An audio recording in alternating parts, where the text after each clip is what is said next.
coming to you from my home, and I'm coming to you from the perspective of women in ministry. I'd like to invite you into ministry with Jesus Christ. Over the last few weeks, the women at Life in Christ at West Wilmington have come together and formed a study group, a Bible study group where we've been studying different things. The overarching theme has been pursued, and we're learning from the story of Mary Magdalene how Jesus pursued her and brought her to a place where she loved him with all her heart. She was a woman with a troubled past. She went through a lot of tribulations, and she went through a lot of personal turmoil to get to a point where she could actually trust Jesus. A few weeks ago, we had gone through lessons 1, 2, and 3. We took a short break, and now we're back. I'd like to invite you to come with us as we now study the rest of the lessons that we learn from the life of Mary Magdalene. How did she end up trusting Jesus? From a woman who had so much difficulties, trust issues with her fellow human beings, especially men, and now she comes to a point where she puts all her trust in one man, Jesus Christ.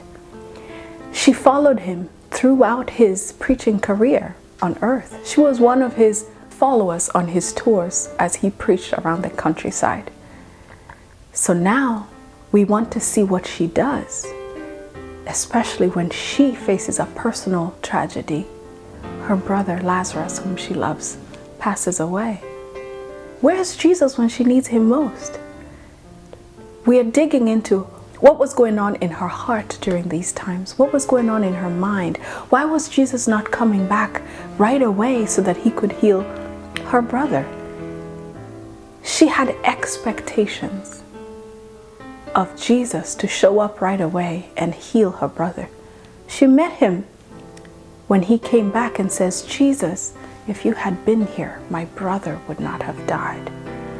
Deep down, she knew that Jesus could have prevented Lazarus' death, but were her expectations wrong? What did Jesus expect of her in return?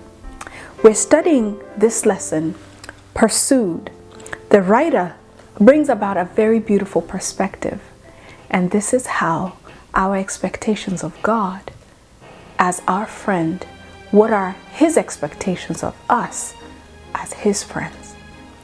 And one beautiful point that came across that I really want to share to invite you to come with us is, when you have close friends, are their expectations of you different from those who are not too close?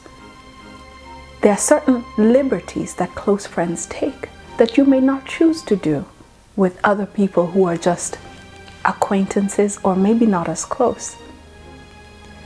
Mary Magdalene was in Jesus' inner circle, and yet her expectations of Jesus, she thought, were not met when he didn't come when she asked him to come before Lazarus died. And yet, in our lives, there are certain things we expect God to do. And we think that because we are in his inner circle, or we are striving to be in his inner circle, that things would always work out a certain way. Come, let's talk about that. His expectations, your expectations, the relationships we have here on earth and the different expectations we have of each other. But most of all, let us build on that relationship that we have with Jesus Christ, where we expect things of him because he's our friend, and he in return expects certain things from us because we are in his inner circle. Isn't it beautiful to trust him? And can he trust us as well? It's a wonderful lesson. I invite you to come as we study how he, Jesus, pursues us.